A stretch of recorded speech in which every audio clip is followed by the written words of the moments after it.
17/8/2025 revised अव्यक्त वाणी है 16/11/2006। Heading है अपने स्वमान की शान में रहो और समय के महत्व को जान, एवर रेडी बनो। आज बाप दादा चारों ओर के अपने परमात्मा प्यार के पात्र स्वमान की सीट पर सेट बच्चों को देख रहे हैं। सीट पर सेट तो सब बच्चे हैं, लेकिन कई बच्चे एकाग्र स्थिति में सेट हैं और कोई बच्चे संकल्प में थोड़ा थोड़ा अपसेट हैं। कौन सी सीट पर? कोई एकाग्र स्थिति में सेट है और कोई अपसेट है। सीट कौन सी है? कौन सी सीट?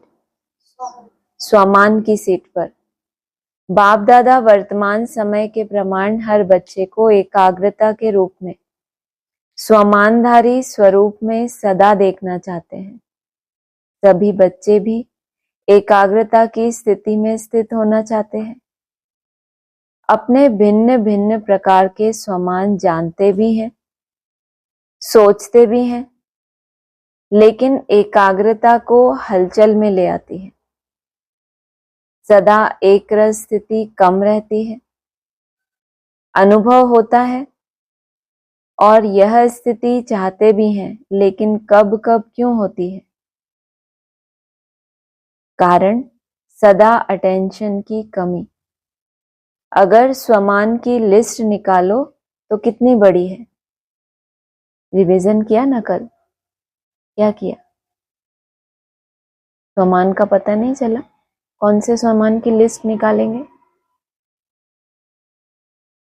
क्या खास स्वमान आपको रिवाइज कराया गया कल की क्लास में? हाँ, अकाल मूर्त और नई सृष्टि की शुरुआत। जिस सृष्टि की कल्पना ब्राह्मण कब से कर रहे हैं? जब से संगम युग शुरू हुआ है तब से क्या दिखाया? साक्षात्कार किस चीज का कराया? पहले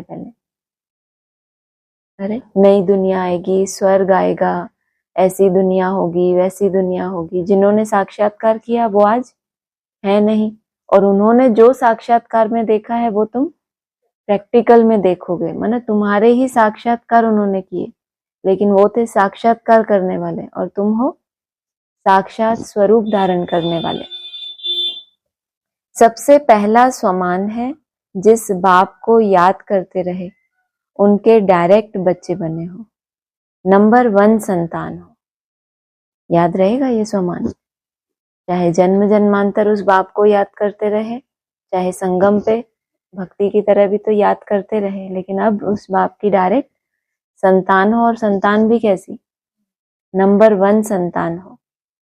बाप दादा ने आप कोटों में से कोई बच्चों को कहां कहां से चुनकर अपना बना लिया। 5 ही खंडों से डायरेक्ट बाप ने अपने बच्चों को अपना बना लिया। कितना बड़ा स्वमान है। सृष्टि रचता की पहली रचना आप हो। जानते हो ना इस स्वमान को? बाप दादा ने अपने साथ साथ आप बच्चों को सारे विश्व की आत्माओं का पूर्वज बनाया है। विश्व के पूर्वज हो, पूज्य हो। बाप दादा ने हर बच्चे को विश्व के आधार मूर्त, उदाहरण मूर्त बनाया है। नशा है, थोड़ा थोड़ा कभी कम हो जाता है। सोचो, सबसे अमूल्य, जो सारे कल्प में ऐसा अमूल्य तख्त किसको नहीं प्राप्त होता, वह परमात्मा तख्त, लाइट का ताज, स्मृति का तिलक दिया। स्मृति आ रही है ना, मैं कौन, मेरा स्वमान क्या? नशा चढ़ रहा है ना। कितना भी सारे कल्प में सतयुगी अमूल्य तख्त हैं, लेकिन परमात्मा दिल तख्त आप बच्चों को ही प्राप्त होता है। बाप दादा सदा लास्ट नंबर बच्चे को भी फरिश्ता सो देवता स्वरूप में देखते हैं। और यहाँ किसी को पता चल जाए कि आपका माला में लास्ट नंबर है तो वो अपने को क्या देखेगा? बहुत नशे में देखेगा। पता चलने की देर है। थोड़ा पीछे भी नंबर पता चल गया तो क्या हो जाता है? क्या हो जाता है? बहुत नशा चढ़ जाता है। और बाप दादा की दृष्टि लास्ट नंबर बच्चे को भी फरिश्ता सो देवता स्वरूप में देखते हैं। अभी अभी ब्राह्मण है, ब्राह्मण से फरिश्ता, फरिश्ता से देवता बनना ही है। जानते हो अपने स्वमान को, क्योंकि बाप दादा जानते हैं कि स्वमान को भूलने के कारण ही देह भान, देह अभिमान आता है। स्वमान को भूलने से पहले क्या आता है?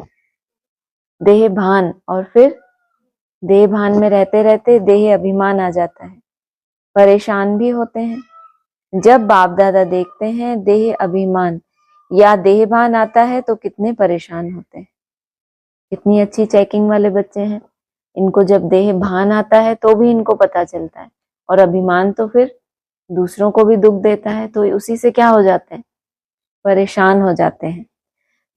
सभी अनुभवी है ना। स्वमान की शान में रहना और इस शान से परे परेशान रहना, दोनों को जानते हो। बाप दादा देखते हैं सभी बच्चे मेजॉरिटी नॉलेजफुल तो अच्छे बने हैं, लेकिन पावर में पावरफुल नहीं है, परसेंटेज में है।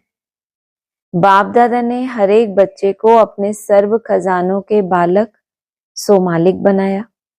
सभी को सर्व खजाने दिए हैं, कम ज्यादा नहीं दिए, क्योंकि अनगिनत खजाना है, बेहद खजाना है।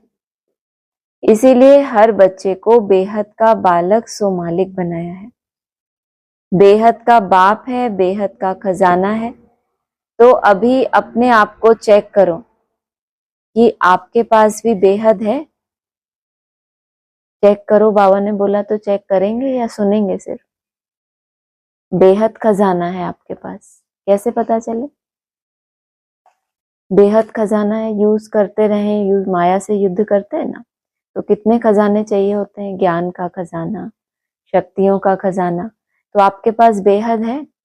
माना माया से युद्ध करते करते कोई टाइम पे आपको ये तो नहीं लगता आप बस हार गया, मैं हार गए, मतलब आपका खजाना खाली। जैसे वो गेम खेलते हैं ना, जुआ खेलते हैं, पैसे लगाते जाते हैं और हारते जाते हैं। अगर लगाना बंद, इसका मतलब खजाना खत्म। तो कभी ऐसा होता है आपको कि अब मैं हार गया, अब मेरे सब खजाने हाथ खड़े कर दिए मैंने, ऐसा कभी हुआ? तो आपके पास बेहद है कि नहीं है? ऐसे कोई पूछे बेहद है तो क्या बोलोगे? नहीं, थोड़ा सा है। तो हारे क्यों नहीं अभी तक? माया तो कितने सालों से ऑपोजिशन कर रही है, अभी तक आप हारे ही नहीं उससे। खजाना खत्म नहीं हुआ अभी तक। अगर बेहद नहीं है तो खत्म हो जाना चाहिए ना। हुआ क्या खत्म? ना, बोरिया बिस्तर समेट के माया की दुनिया में नहीं जाना चाहिए था। अगर माया जीत गई आपसे तो बाबा ने पूछा अपने आप को चेक करो, आपके पास भी बेहद है? हो गया चेक? बेहद है या हद है? माया बेहद है तो हमारे खजाने भी क्या है? बेहद है। सदा है कि कभी कभी कुछ चोरी हो जाता है, ये थोड़ी संभावना हो सकती है कि है तो बहुत सारा, लेकिन सही समय पर स्मृति ही नहीं आई। थोड़ा टाइम हमने वेस्ट कर दिया, थोड़ा रोना धोना कर लिया हमने, परेशान हो गए, और फिर स्मृति आई, चोरी हो जाता है, गुम हो जाता है। बाबा क्यों अटेंशन दिला रहे हैं? परेशान ना हो, स्वमान की सीट पर रहो, अपसेट नहीं। 63 जन्म तो अपसेट का अनुभव कर लिया ना, अभी और करना चाहते हो? थक नहीं गए हो? कभी ऐसा आपको लगता है कि रो रो के भी अब हम थक गए? जैसे दुनिया में होता है ना, कितना रोना गाना करते हैं, ये परेशानी ये परेशानी, पूरा जीवन ही हो जाता है। कभी थकते हैं रोना गाना करने वाले? तो बाबा कह रहे हैं तुम 63 जन्म अपसेट रहे, थक नहीं गए? अभी स्वमान में रहना अर्थात अपने ऊंचे ते ऊंची शान में रहना।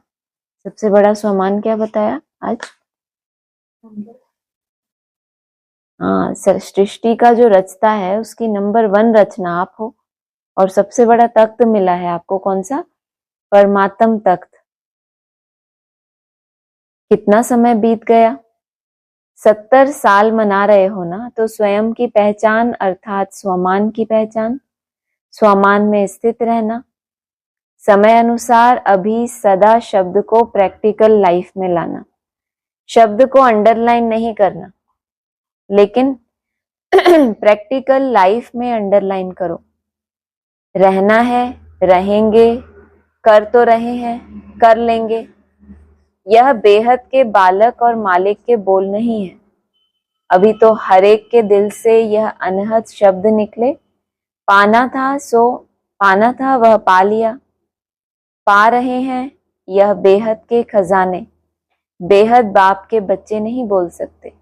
पा लिया, जब बाप दादा को पा लिया, मेरा बाबा कह दिया, मान लिया, जान भी लिया, मान भी लिया, तो यह अनहद शब्द पा लिया। क्योंकि बाप दादा जानते हैं कि बच्चे स्वमान में कभी कभी होने के कारण समय के महत्व को भी स्मृति में कम रखते हैं। लौकिक दुनिया में भी समय का महत्व किनको रहता है? उनका हर चीज का टाइम टेबल फिक्स होता है। जो बड़े आदमी होते हैं उनका क्या होता है? वो ऐसे ही फालतू बैठे होते हैं क्या? कोई भी हो, जो बड़े बड़े हों, उनकी आप रूटीन देखो, हर चीज का शेड्यूल एकदम फिक्स होता है, इतने बजे ये, इतने बजे ये। तो हम अपने स्वमान को भूलने के कारण क्या करते हैं? समय को उतना वैल्यू नहीं देते। एक है स्वयं का स्वमान, दूसरा है समय का महत्व।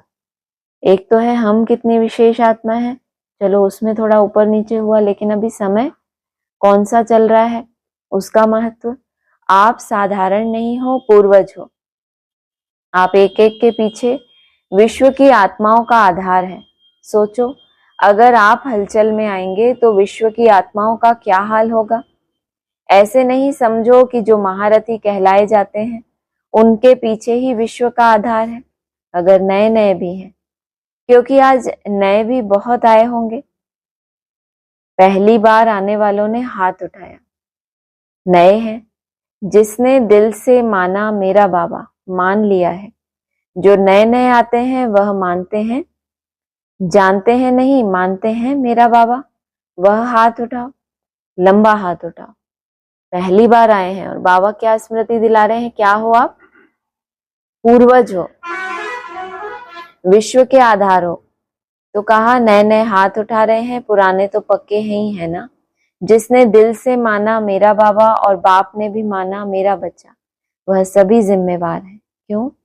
जब से आप कहते हो मैं ब्रह्मा कुमार कुमारी हूं, ब्रह्मा कुमार और कुमारी हो, या शिव कुमार कुमारी हो, या दोनों के हो, फिर तो बंध गए।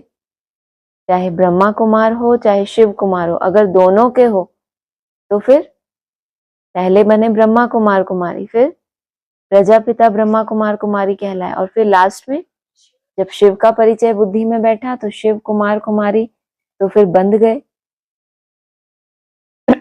जिम्मेवारी का ताज पड़ गया है ना। पांडव बताओ, जिम्मेवारी का ताज पड़ा है, भारी तो नहीं लग रहा, हल्का है ना, है ही लाइट का। तो लाइट कितनी हल्की होती है। तो समय का भी महत्व अटेंशन में रखो। समय पूछकर नहीं आना है कि आपकी स्थिति बन गई क्या, अभी मैं पेपर लूं आपका, अभी ऐसी ऐसी नष्टो मोह का पेपर लिया जाए, तो समय आपसे पूछकर नहीं आएगा। कई बच्चे अभी भी कहते हैं, सोचते हैं कि थोड़ा सा अंदाज मालूम होना चाहिए। किस बात का? समय का क्या अंदाज? क्या अंदाज? मोस्टली ब्राह्मण क्या पूछते हैं बाबा से कि अभी कितने वर्ष बाकी हैं, कितने साल और लगेंगे। चलो 20 साल हैं, 10 साल हैं, थोड़ा मालूम हो, लेकिन बाप दादा कहते हैं समय का फाइनल विनाश का छोड़ो, आपको अपने शरीर के विनाश का पता है?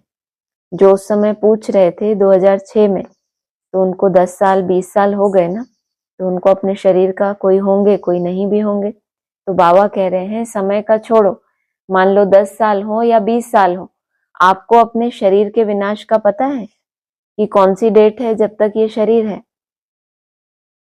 कोई है जिसको पता है कि मैं फलाने तारीख में शरीर छोड़ूंगा? कोई भी है? और पूछ क्या रहे हैं बाबा से कि विनाश कब होगा, है पता? और आजकल तो ब्राह्मणों के जाने का भोग बहुत लगाते हो, इसका मतलब बहुत ब्राह्मण जा रहे हैं आजकल। लास्ट समय है ना, 2006 की वाणी है, बोला था लेट का बोर्ड लगा है पिछली अव्यक्त वाणी में, लेकिन टू लेट का बोर्ड नहीं लगा है। बाप दादा कहते हैं समय का फाइनल विनाश का छोड़ो, आपको अपने शरीर के विनाश का पता है? कोई है जिसको पता है मैं फलाने तारीख में शरीर छोड़ूंगा? है पता?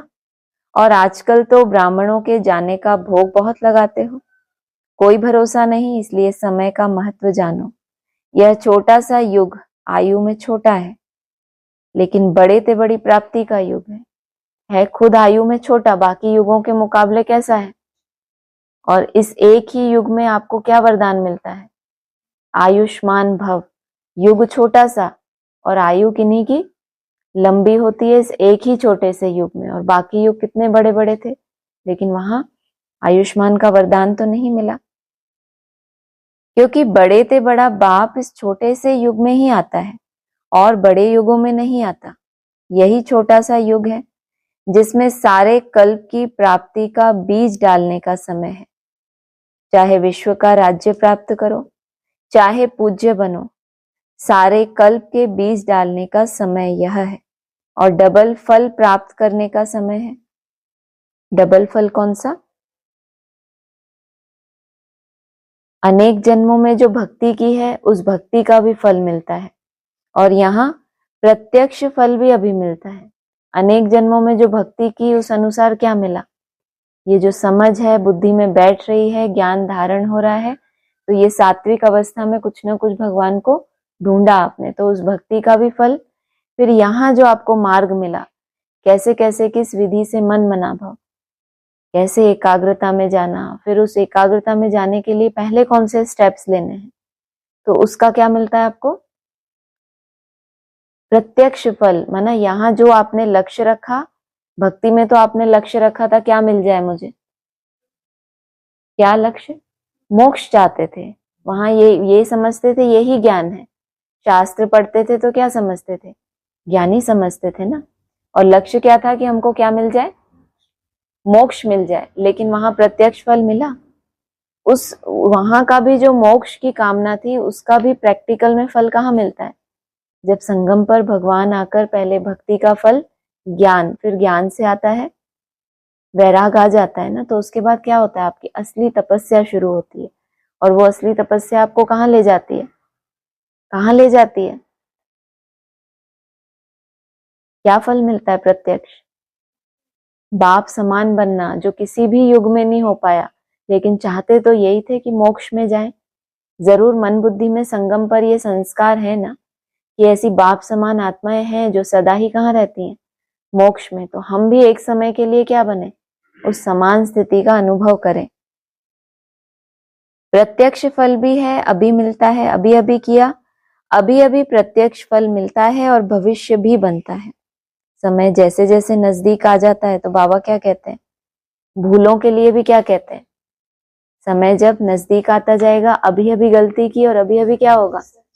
संकल्प की सजा। जो संकल्पों को रोकने की मेहनत कर रहे हैं और वो बहुत आराम से अपने संकल्पों को कंट्रोल कर सकते हैं, चाहे व्यर्थ हो चाहे नेगेटिव, अगर उन्होंने टाइम वेस्ट किया तो क्या होगा?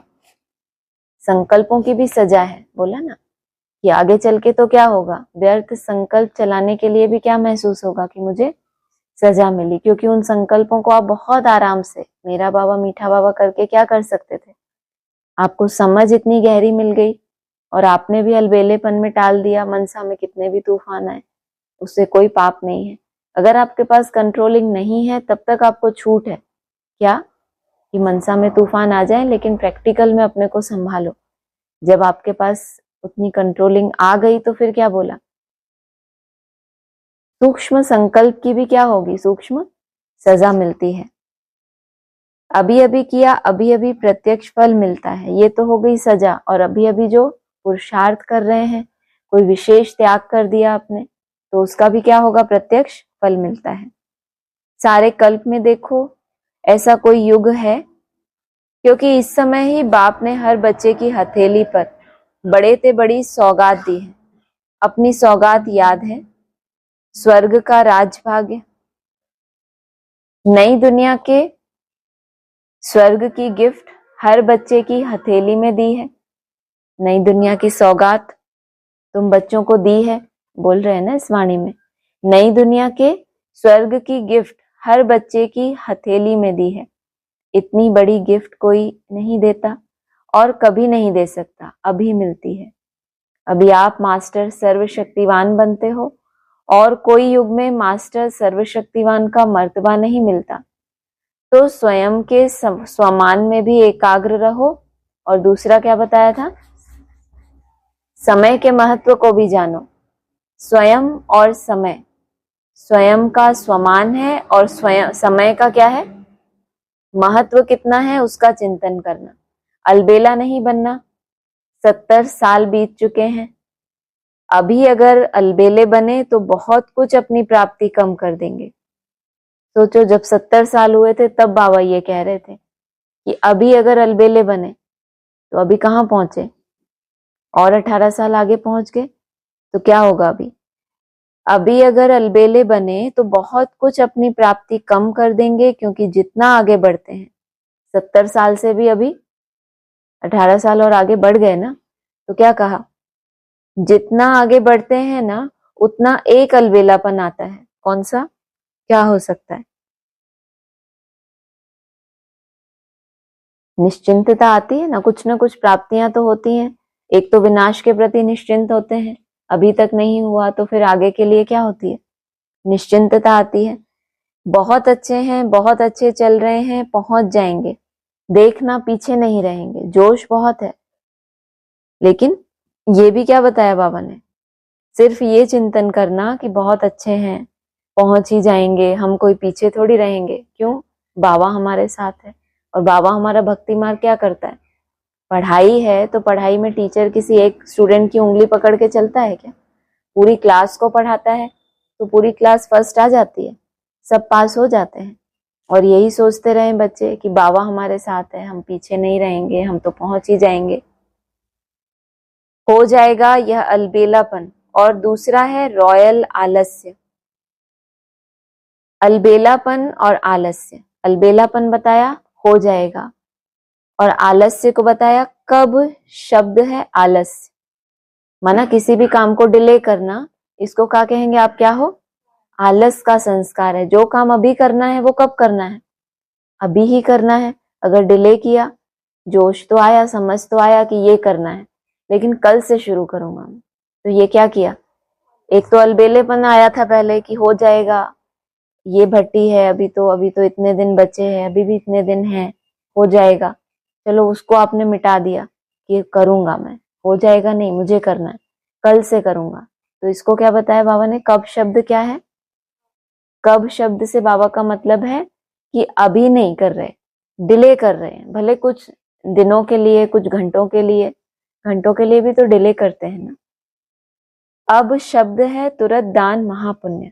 अभी आज पहला टर्न है ना, तो बाप दादा अटेंशन खिंचवा रहा है। इस सीजन में ना स्वमान से उतरना, ना समय के महत्व को भूलना। सीजन शुरू होगी ना 2-3 दिन के अंदर, तो तैयारी तो करनी पड़े। तो इस 21 दिन में क्या बोला बाबा ने, होमवर्क क्या दिया? ना स्वमान को भूलना है और ना ही समय के महत्व को भूलना है। अलर्ट, होशियार और खबरदार। बताओ, इतना ज्यादा अलर्ट भी रहना है, फिर होशियार क्यों? मना होशियार जो बुद्धू होते हैं, माया किसी भी रूप से, यहां से कान पकड़ा, वहां से पकड़ा, किसी भी रूप से अलग अलग विधियों से आके क्या करती है, उनको ठग लेती है ना। और फिर खबरदार माना अलर्ट, अपने ऊपर क्या रखना है, अटेंशन का पहरा देते रहना। प्यारे हैं ना, जिससे प्यार होता है ना, उसकी जरा भी कमजोरी कमी देखी नहीं जाती। तो अलर्टनेस भी हो। फिर जैसे माया होशियार है तो क्या करती है, जो आपकी कमजोरी है वो ढूंढ लेती है ना। इसके पास किस रूप से जाना है, इसके पास किस टाइम पे जाना है, इनका ये टाइम है, इनका ये टाइम है। कितनी होशियार है, कितना सुंदर टाइम टेबल है उसका। सबके पास आती है ना दिन भर में, सबके पास एक साथ तो नहीं आ जाती, एक ही रूप में तो नहीं आ जाती। बहुरूपी माया कितनी इंटेलिजेंट, कितने रूप धारण करती है। तो उसका सामना करने के लिए एक तो हमेशा अलर्ट, माना जो आपने टारगेट लिया है उसको लेके अलर्ट, इधर उधर के संकल्पों में फिर भटकने की दरकार नहीं। दूसरा होशियार, माना उसके उस जिस बहुरूपी धारण करके वो आई है उसके रूप को पहचान लेना, इसका मतलब आप भी क्या हो, बराबरी के हो उसके। तीसरा, खबरदार। सुनाया ना कि बाप दादा का लास्ट बच्चा भी है तो उससे भी अति प्यार है, बच्चा तो है ना। तो अभी इस चलती हुई सीजन में, सीजन भले इंडिया वालों की है लेकिन डबल विदेशी भी कम नहीं है। बाप दादा ने देखा है कोई भी टर्न ऐसा नहीं होता जिसमें डबल विदेशी नहीं हो। भट्टी में टारगेट मिले होते हैं ना, जब ये भट्टियां शुरू हुई थी तभी टारगेट क्या मिला था, जब पहली बार शुरू हुई थी 2024 में, चार्ट का जो टारगेट मिला था कितना मिला था, कम से कम। अच्छा, जब ये भट्टी के लिए जा रहे थे तब 480 से कम और ज्यादा से ज्यादा 720। तो सीजन तो कैसी है बताया, चलती हुई सीजन में, माना ये जो चल रही है वहां से 24 से टारगेट लेके चले थे ना, कम से कम 480 होता कभी भी नहीं था, लेकिन टारगेट आ गया था बुद्धि में, तब बुद्धि में टारगेट आ गया था। फिर क्या हुआ, धीरे धीरे कभी 15 दिन में एक बार, कभी 1 महीने में एक बार छू लिया तो क्या आएगा, कुछ ना कुछ उमंग आएगा ना कि आज तो टच कर लिया। फिर धीरे धीरे क्या होगा थोड़ा और सहज, कभी वीक में एक बार हो गया। हाँ, फिर आपको लगे कि ये तो मेरा, मैं थोड़ा सा अटेंशन रखूं, ये सहज होता जा रहा है। तो ये चलती हुई सीजन है, वहां से चलती आ रही है 2024 जुलाई। तो कितना हो गया, अभी 1 साल हो गया ना। तो बताया सीजन तो चलती हुई है, माना वहां तो सीजन होती है फिर खत्म हो जाती है, ये कंटिन्यू ही है। लक्ष्य कभी चला गया क्या बुद्धि से, मान लो 720 का भी लक्ष्य हो, लेकिन सिर्फ इंडिया वालों की बात नहीं है, डबल विदेशी भी कम नहीं है, इन्होंने भी कहाँ छुआ है। जो हाईएस्ट टारगेट था 720, इन्होंने घर गृहस्थ में रहते हुए भी क्या किया उसको, तो कम कहेंगे। चलती हुई सीजन में आपने यहाँ रह के कभी कभी टच कर लिया कि 720 हो गए, और उन्होंने घर गृहस्थ में रहते, कुछ कम बात है या बहुत बड़ी बात है, कम बात है। तो बोल भी नहीं रहे बहुत बड़ी बात है, कितने खुशी से बोलना चाहिए। डबल विदेशी भी कम नहीं है, सीजन भले इंडिया वालों की है। बाप दादा ने देखा है कोई भी टर्न ऐसा नहीं होता जिसमें डबल विदेशी नहीं है। एक 21 दिन में एक ने 720 छुआ, अगले 21 दिन में किसी ने छुआ, कभी यहाँ वालों ने छुआ कभी वहां। तो कोई भी सीजन कैसी है, जो बाप दादा ने लक्ष्य दिया था कम से कम 480 और ज्यादा से ज्यादा, तो एक ने भी कभी छू लिया कभी किसी ने, तो कहेंगे ना कि हम बात तो मान रहे नहीं मान रहे। तो कहा जिसमें डबल विदेशी ना हो यह उन्हों की कमाल है। अभी हाथ उठाओ डबल विदेशी, देखो कितने हैं। स्पेशल सीजन बीत गई फिर भी देखो कितने हैं। मुबारक है, भले पधारे, बहुत बहुत मुबारक है। तो सुना अभी क्या करना है इस सीजन में, क्या क्या करना है, क्या नहीं करना, सिर्फ आपको क्या क्या करना है, बहुत सारे प्लान बना लो। वह होमवर्क दे दिया, स्वयं को रियलाइज करो, स्वयं को ही करो, दूसरे को नहीं। और रियल गोल्ड बनो। गोल्ड माना क्या होता है, गोल्ड माना सोना होता है, सोना माना सच्चाई। और बाबा क्या कह रहे हैं, कैसा गोल्ड बनो, सोना माना तो सच्चाई ही होता है ना, तो और कैसे रियल सच्चे बने हम। हाँ, सच्चाई सफाई आ गई आत्मा में। अब आत्मा का रियल स्वरूप कौन सा है, हमारा रियल स्वरूप कौन सा है, ज्योति स्वरूप। तो क्या हो गई, वो रियल स्वरूप में टिक रही है ना कुछ कुछ समय। सच्चाई सफाई लौकिक में भी बहुत होते हैं ना, साफ सुथरे, बहुत अच्छे गुण होते हैं, मन के साफ होते हैं, अंदर बाहर एक होते हैं, लेकिन अपने ओरिजिनल स्वरूप को जानते हैं क्या, नहीं जानते। तो आप क्या बनो, रियल गोल्ड बनो, क्योंकि बाप दादा समझते हैं जिसने मेरा बाबा कहा वह साथ में चले, दौड़े उड़े चलो नहीं, लेकिन क्या कह रहा है निरंतर, मेरा बाबा मीठा बाबा भी कर रहा है, तो वो भी बाबा क्या चाहते हैं, साथ में चले, बराती होके नहीं चले, बाप दादा के साथ श्रीमत का हाथ पकड़ साथ चले। साथ चलने का आधार, जब श्रीमत का हाथ पकड़ लिया तो फिर क्या होगा, बाप दादा के साथ चलेंगे। और फिर ब्रह्मा बाप के साथ पहले राज्य में आए। मजा तो पहले नए घर में होता है ना, 1 मास के बाद भी कहते हैं 1 मास पुराना है। नया घर, नई दुनिया, नई चाल, नया रस्म रिवाज। और ब्रह्मा बाप के साथ राज्य में आए। सभी कहते हैं ना ब्रह्मा बाप से हमारा बहुत प्यार है। तो प्यार की निशानी क्या होती है? साथ रहें, साथ चलें, साथ आएं। यह है प्यार का सबूत। पसंद है, साथ रहें माना क्या साथ रहें? यहाँ साथ रहें स्थूल में तो कहेंगे बहुत प्यार है। साथ माना जैसे वो आत्मा श्रीमत का हाथ पकड़ के बाप से मन बुद्धि से साथ है, ऐसे आपको भी क्या करना है? एक बाप के जब समान बन जाएंगे तो बाप समान बन के क्या होगा? संस्कार मिलन होगा। एक दो से संस्कार मिलन नहीं। जब एक एक की बाप समान स्थिति बनेगी तो आपस में तो क्या होगा? एक ही जैसा स्वरूप बन गया ना।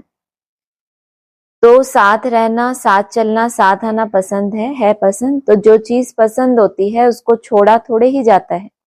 तो बाप की हर बच्चे के साथ प्रीत की रीत यही है, साथ चलें, पीछे पीछे नहीं।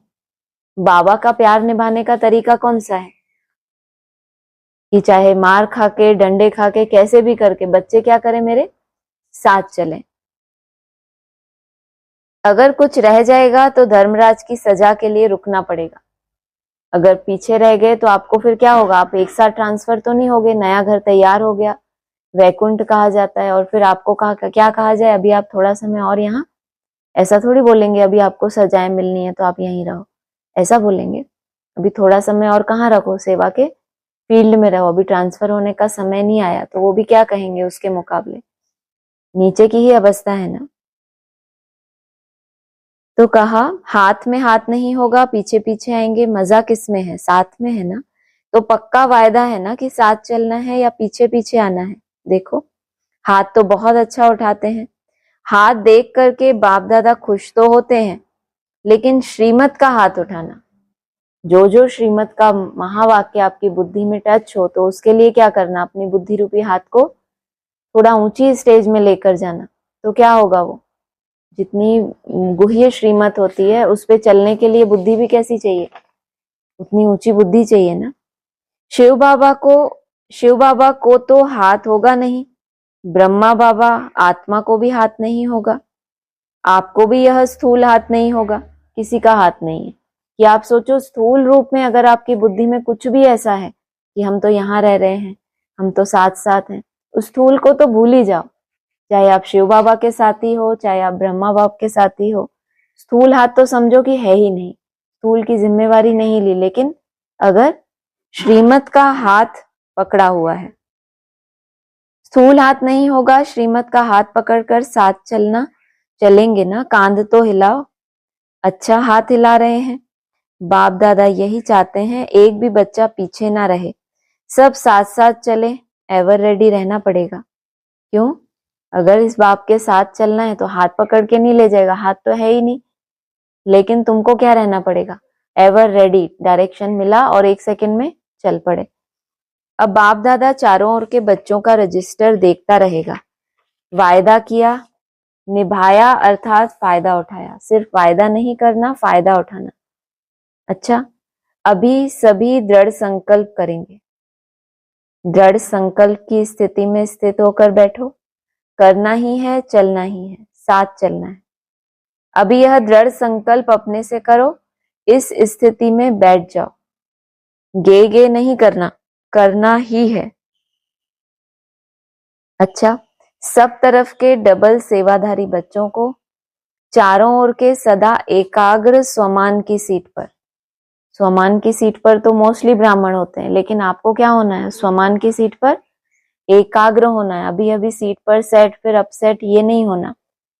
एकाग्र स्वमान की सीट पर सेट रहने वाले बाप दादा के मस्तक मणियां, चारों ओर के समय के महत्व को जान तीव्र पुरुषार्थ का सबूत देने वाले सपूत बच्चों को, चारों ओर के उमंग उत्साह के पंखों से सदा उड़ाने वाले डबल लाइट फरिश्ते बच्चों को बाप दादा का याद प्यार और नमस्ते।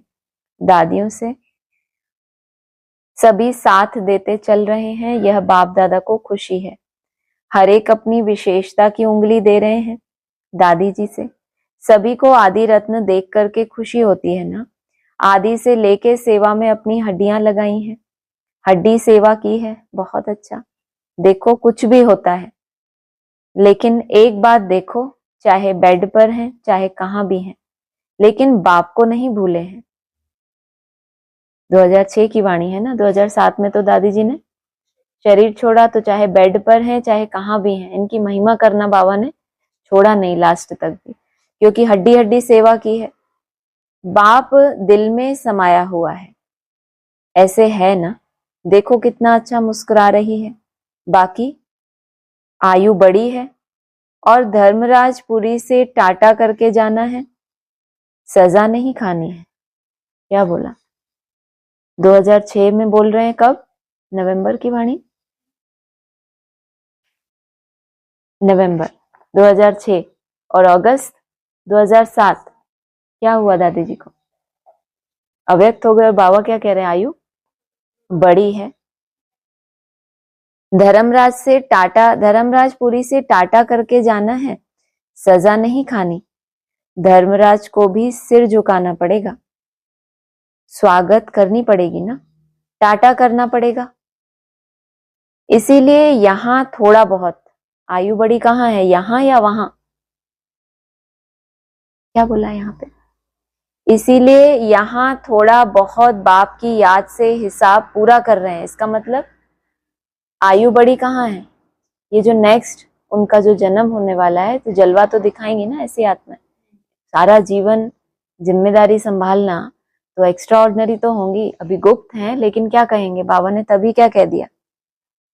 बाकी आयु बड़ी है, माना ये जो कर्म भोग है, ये वाला जो शरीर है, ये ऐसा हो गया, छूट भी जाए, लेकिन बाकी आयु मतलब जो अभी बाकी है एक जन्म, उसमें क्या है? इनकी आयु बड़ी है, टाटा करना पड़ेगा। इसलिए यहाँ थोड़ा बहुत, यहाँ चुकतू कर रहे हैं, इसका मतलब वहां क्या है? इनकी आयु, वहां चुकतू नहीं करना, वहां धर्मराज के सामने नहीं सजा खानी। यहाँ थोड़ा बहुत बाप की याद में हिसाब पूरा कर रहे हैं, बाकी कष्ट नहीं है, बीमारी भले है, लेकिन दुख की मात्रा नहीं है। एक होता है दर्द और एक होता है दुख। दर्द किसको होता है? दर्द कहाँ होता है? शरीर में कि आत्मा में? शरीर में। और दुख किसको होता है?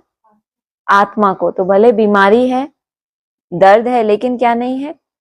दुख की मात्रा भी नहीं है। पर दादी से यह बहुत मुस्कुरा रही है, सबको दृष्टि दो।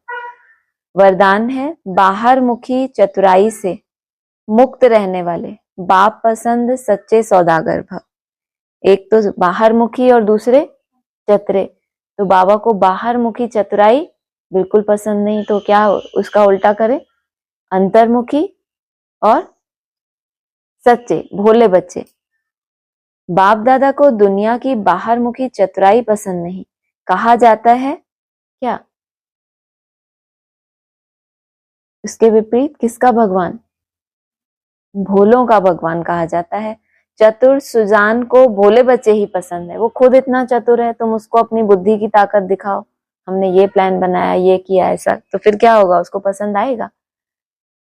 आएगा पसंद, क्योंकि खुद क्या है? चतुर सुजान है।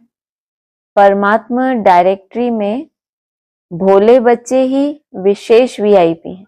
डायरेक्टरी है, वहां भी दुनिया में होती है ना डायरेक्टरी, उसमें सब विशेष विशेष के नाम लिखे होते हैं, उनका कांटेक्ट लिखा होता है, जिनमें दुनिया वालों की आंख नहीं जाती, वही बाप से सौदा करके परमात्मा नैनों के सितारे बन गए। जो दुनिया की वीआईपी लिस्ट में है, वो परमात्मा से नहीं प्राप्ति बताई। जिनमें दुनिया वालों की आंख नहीं जाती ऐसे बच्चे बाप से सौदा करके परमात्मा नैनों के सितारे बन गए। भोले बच्चे ही दिल से कहते हैं मेरा बाबा, और बाकी मुख से कहते हैं, दिमाग से कहते हैं मेरा बाबा। इसी एक सेकंड के एक बोल से अनगिनत खजाने का सौदा करने वाले सच्चे सौदागर बन गए। स्लोगन है, सर्व का स्नेह प्राप्त करना है तो मुख से सदा मीठे बोल बोलो। सिर्फ मुख से मीठे बोल बोलो और अंदर अंदर क्या हो जाए? अंदर अंदर क्या हो जाए? अरे कौन है जो मुख से मीठा मीठा बोले और अंदर अंदर क्रोध आ जाता है? तो बाबा क्या कहते हैं, कैसे क्रोधी हैं? ठंडे क्रोधी हैं। ऊपर से क्या है? बहुत मीठे। तो तुम क्या करो? स्नेह प्राप्त कर, स्नेह तो मिलेगा ना, मुख से मीठे बनोगे, लेकिन अगर वैसे क्या बताया, जितना तुम क्या बनेंगे, न्यारे बनेंगे, उतना स्वतः सबके प्यारे होंगे, माना डिटैच हो गए। ठंडा क्रोध पालने के लिए भी कुछ ना कुछ क्या चाहिए, यहाँ रहना पड़े ना सबके लिए, किसी के लिए कुछ पाल लिया, किसी के लिए कुछ, लेकिन मुख से बहुत मीठे हैं तो उनको स्नेह नहीं प्राप्त हो सकता। ये वाइब्रेशन की खेल है। अव्यक्त इशारे हैं जो सदा बाप की याद में लवलीन अर्थात समाये हुए हैं। ऐसी आत्माओं के नैनों में और मुख में, हर बोल में बाप समाया हुआ होने के कारण शक्ति स्वरूप के बजाय सर्वशक्तिवान नजर आएगा। जैसे आदि स्थापना में ब्रह्मा रूप में सदैव श्री कृष्ण दिखाई देता था, ऐसे आप बच्चों द्वारा सर्वशक्तिवान दिखाई दे। अच्छा, ओम शांति। पूछना है किसी आप लोगों को कुछ?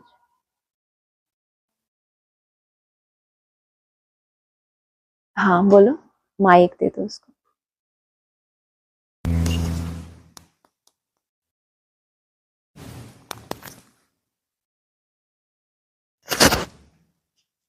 फोन भी उधर दे दो तो सब लोग सुने। अच्छा, हाँ स्पीकर पे कर दो।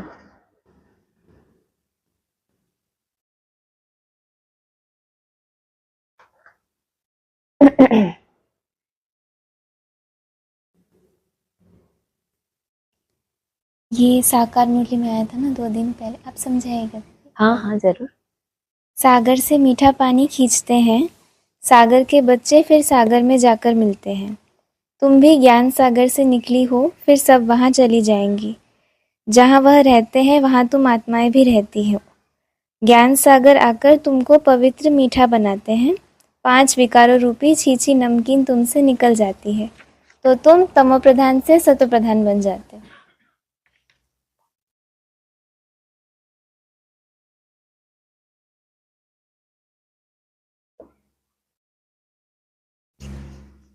पहले बताया तुम सागर के बच्चे, सागर से मीठा पानी खींचते हो। बादलों के लिए बताते हैं, जब बहुत गर्मी पड़ती है, बहुत ज्यादा ताप होता है, तो जो बादल होते हैं वो सागर से पानी को खींचते हैं। सागर कैसा होता है, खारा होता है, और जो बरसात होती है वो पानी कैसा होता है, मीठा होता है। तो खींचा तो सागर से ही, लेकिन खींचने वाले की, जैसे हंस के लिए क्या बोला है, दूध और पानी को क्या कर सकता है, बताया ना बाबा ने, कंकड़ को और मोतियों को अलग कर देता है, दूध पानी को अलग अलग। नीर क्षीर विवेकी कहा जाता है। नीर माना पानी, क्षीर माना दूध। नीर क्षीर विवेकी माना अलग कर सके कि क्या पानी है और क्या दूध है। तो उन्होंने, बादलों ने, बादल ऊंची स्टेज में होते हैं, सागर यहाँ प्रैक्टिकल में जो पार्ट पढ़ाया टीचर ने, उसमें से ऊंची स्टेज में गए तो जो खींचा वो वैसा ही आया। जैसे बोला ना अभी, ये स्थूल हाथ तो नहीं है, जितना आप अपनी बुद्धि से उस श्रीमत को खींच पा रहे हो, तो तुम मीठे बन गए, तुमने वो खींच ली मिठास, है तो प्यार का सागर। लेकिन बोला भी क्या था, नमकीन कहाँ का बहुत प्रसिद्ध है, ये फर्रुखाबादी। तो ये जो डमरू बजा है, इसको कहेंगे क्या हुआ, ये नमकीन। नहीं तो पहले जब साक्षात्कार करते थे, संदेशियां जाती थी, क्या देखती थी, स्वर्ग में हम क्या पीते हैं, शुभी रस। साक्षात्कार तो वही हुए। नेचर से आपको, स्थूल नेचर से आपको जो भी कुछ मिलता है वो मीठा ही मिलता है मोस्टली, कि नमकीन भी मिलता है। प्रकृति से जो भी मिलता है आपको, वो कैसा मिलता है, फल है या जो भी है, या तो फीका होता है या फिर मीठा होता है, नमकीन होता है कुछ बहुत रेयर, घास फूस का हो या पत्ते वत्ते, वो तो बाबा ने बोला होता ही नहीं सतयुग में। फूल और फल होते हैं। तो ये हुआ प्रकृति से मिला हुआ। और यहाँ क्या बताया, साक्षात्कार भी वही किए संदेशियों ने। चूबी रस पीते थे, बहुत बताया, खेल पाल करते थे, और उसको सोम रस भी बताया बाबा ने कि ऐसा है, वो हद में हो गया, यहाँ बेहद में हो गया। लेकिन ये बीच में क्या आया, फर्रुखाबादी नमकीन आया। तो तुमको क्या बोला, अभी क्या बोला इसमें, विकारों की सारी नमकीन क्या हो जाती है, समाप्त हो जाती है। नमक क्या है, हमारी अपनी एडिशन है ना। आप अभी जब फास्टिंग करते हो तो आपको सिर्फ फल ही फल मान लो ले रहे हैं कोई टाइम, तो 1 दिन 2 दिन 3 दिन, हर एक की अपनी एक लिमिट होती है। उसके बाद उसको क्या याद आता है, याद आता है नहीं आता, अनुभव होना चाहिए, नहीं तो हम बोलते चले जाएं तो, और आपको, हमें तो कभी याद ही नहीं आता। तो अच्छी बात है, नहीं आता तो क्या होना चाहिए? अच्छी बात है कि नमकीन क्या हो रही है बुद्धि से, स्थूल नमक की आकर्षण भी क्या हो रही है? खत्म हो रही है। तो बुद्धि से विकारों की नमकीन भी क्या हो रही है? जब आप मीठी चीज खाते हो तो उसकी एक लिमिट होती है। बहुत ज्यादा मीठा आप खा नहीं सकते, उस मिठास की एक लिमिट है, नमकीन की लिमिट नहीं होती। कितना आपको पेट भर के मीठा खाने के बाद कोई नमकीन खिला दे तो खा सकते हो कि नहीं? खा सकते हो ना? खा सकते। नमकीन के अंदर क्या है? वो सात्विक प्रकृति नहीं है, सतो प्रधान प्रकृति खींचती नहीं है, मतलब वो आपको एडिक्शन में नहीं लेके जाती। लेकिन ये नरक माना नर ने किया हुआ है। यहाँ जो भी कुछ ये है, खान पान रहन सहन, किसने क्रिएट किया? प्रकृति ने तो नमक नहीं दिया, हमने सागर में से क्या किया? ले लिया। और बादलों ने क्या ले लिया उसमें से? मीठा पानी। तो वो कहाँ जाते हैं? जिन्होंने मीठा पानी खींच लिया, वो वहीं जाते हैं जहां वो रहता है। वो तो जो जिन्होंने नमक खींचा वो तो उस विकारों के उससे ऊपर ही नहीं उठ पाए। वो जो देने वाला था उसने तो डमरू बजाया, तीसरा नेत्र खुला और समाधि में चले गए। लेकिन उन्होंने क्या देखा? ये सागर है, ये तो नीची स्टेज में, इसकी गहराई में क्या है? नमक ही नमक है। तो शायद यही हमारा भोजन है। और जो बादल ऊंची स्टेज में चले गए, उन्होंने क्या खींचा? उस वाणी में से मिठास खींची। और तुम वहीं चले जाते हो जहां वह रहते हैं। सागर दिखता तो नीचे है ना, लेकिन सोचो कितनी बड़ी बात है, सागर नीचे रहता है तो बादल भी नीचे आ जाते हैं क्या? बल्कि वो तो बरसते हैं, दूसरों का भी क्या करते हैं? प्यास को बुझा देते हैं, खुद तो हैं ही भरपूर।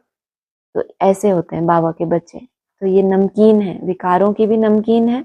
और अभी हमें पता चलता है कि नमक के साथ क्या होता है हमारा। जो लत किसी चीज की लगती है वो होती है तामसी, जैसे शराब होती है। इन चीजों की क्या होती है? लत लग जाती है। अच्छी चीजों की लत लगती है कभी? जैसे किसी को बोलो आप जूस पियो, तो नहीं मिले उसको तो क्या पागल हो जाएगा? ऐसा सुना है कभी कि इसको जूस की लत लग गई, नहीं मिला तो पागल हो गया? कभी सुना क्या आप लोगों ने? तो सात्विक प्रकृति है, वो कभी भी आपको एडिक्शन में नहीं लाएगी, वो आपको तृप्त करेगी और फिर आपकी कभी स्मृति में भी नहीं आएगा। थोड़ा सा कुछ लिया, तृप्त हुए, बस तृप्ति चाहिए, क्योंकि आपको ये तो पता चल गया कि भूख नहीं है, ये इच्छा है। खाली पेट और भूखे पेट में बहुत अंतर है। सिर्फ पेट खाली हुआ इसका मतलब ये नहीं आपको भूख लगी। हम अभी उसी में ही, ये भी एक संशय वाली बात हो जाती है। सिस्टम अपना काम करके जब सारा बाहर कर देगा, जो भी वेस्ट है, तो खाली ही तो होगा। तो आप लोगों को जैसे खाली बैठ जाते हो, कोई काम नहीं होता तो अच्छा लगता है ना। तो वो सिस्टम को भी आराम करने दो थोड़ा समय। अब उसको कोई काम नहीं है, कुछ नहीं डाला हुआ मैंने अंदर की, अब उसको वो सफाई करे, बाहर करे। तो जैसे आपको खाली बैठना अच्छा लगता है, ऐसे वो भी जब खाली हो तो आनंद लो कि उसको भी आराम मिल रहा है। तो जो सात्विक प्रकृति होती है वो कभी अपने से खींचती नहीं है, मतलब वो लत नहीं लगती आपको उसकी। जिन भी चीजों की आपको आदत पड़ गई, जो कहते हैं ना इसकी मुझे बहुत आदत है, जैसे चाय है, कितनी आदत होती है लोगों को, तो वो तामसी चीज है जिसकी आदत होती है। जरूर कहीं ना कहीं क्या कर रही है, क्योंकि हम तामसी हैं तो हमें उसकी आकर्षण है। जैसे जैसे सात्विक बनेंगे तो नमक भूल ही जाएगा कि हम कभी नमक भी खाते थे, ऐसी हो जाएगी अविद्या। अविद्या कहते हैं जो कभी भी याद ना आए। अभी उससे पहले क्या होगा? अविद्या से पहले गैप बढ़ता जाएगा। आपको लगेगा पहले तो मुझे जल्दी जल्दी ऐसे लगता था कि रोज मुझे थोड़ा नमक चाहिए, अभी मैंने 3 दिन से बिल्कुल नहीं लिया, या 1 हफ्ता हो गया, 10 दिन हो गया, मुझे नेचुरल हो गया मेरे लिए। तो क्या कहेंगे? आप धीरे धीरे उस तामस से छूट रहे हो, नमक से छूट रहे हो। अग्नि तत्व वाला भी बताइए ना। कौन सा? आलस। अग्नि तत्व से आलस का संबंध है? क्या बोला था? मुझे एग्जैक्ट पॉइंट याद नहीं। अग्नि तत्व एक तो स्थूल में भी आलस का रूप बनाता है जो हम भोजन लेते हैं, और दूसरा कि हमारी मनसा में भी अगर आता है तो वो भी हाँ, वो ये है बाबा ने जो घुटकों का बताया ना, कि एक तो होता है झुटका, वो दिखता है प्रैक्टिकल में, और एक होता है घुटका, अंदर अंदर जो ये काम विकार, क्रोध विकार, या तरह तरह की अग्नि है जो अंदर जलती रहती है। अगर लगातार आपके अंदर कोई क्रोध का या कुछ ऐसा, तो आपको कैसा ताप महसूस होता है अंदर में। तो जो बाबा कहते हैं ना, हल्का हल्का तुम आलस में चले जाते हो, यहाँ वहां याद करते करते एकदम से आउट हो जाते हैं ना, पता ही नहीं पड़ता। तो ये नहीं कहेंगे कि अग्नि का ही रूप है, लेकिन कुछ ना कुछ गुटखा खाया आपने, कुछ ना कुछ अंदर में आपके संकल्प जो हैं, वो जिस लाइन पे आप चल रहे थे, आपने शुरुआत ऐसे की थी, मैं एक आत्मा हूँ, जो भी आपने एक विजन क्रिएट किया, उससे आप डाइवर्ट हो गए। आप कहीं ना कहीं कुछ आपके मन में जो कल के पिछले दिन के कोई इच्छाएं, कोई अपेक्षाएं, किसी के प्रति कोई द्वेष, कुछ भी ईर्ष्या द्वेष जो भी कुछ रहा, उसका कोई ना कोई संकल्प ऐसा आपकी मन बुद्धि में प्रवेश कर गया, माना वो विकारों का कोई ना कोई, तो वो आप अपनी लाइन से हट गए थोड़ा सा। तो जैसे स्थूल अग्नि तत्व से पका हुआ जब खाते हैं लौकिक दुनिया में, जब जितना ज्यादा गरिष्ठ खाते हैं उतना ही ज्यादा आलस होता है, फिर शरीर को रेस्ट चाहिए उसको पचाने के लिए। तो बॉडी के सारे अंग कैसे हो जाते हैं, ढीले, क्योंकि वो जो आपकी प्राण शक्ति है, अब उसने भारी भरकम आपने खा लिया, उसको पचाने में उसको सारी ताकत लगानी पड़ रही है। तो अब वो हाथ पांव चलेंगे ही नहीं, अब बोलोगे अब नींद आ रही है, सिर्फ फल ही फल खाओ, ऐसा हो ही नहीं सकता कि आपको लगे कि बस मुझे तो बहुत नींद आ रही है। कर्म भोग एक अलग चीज है कि आपको कोई फिजिकल प्रॉब्लम है, बाकी ऐसा आलस जो हम भारी भोजन पका हुआ खा के आता है वैसी हालत नहीं हो जाएगी।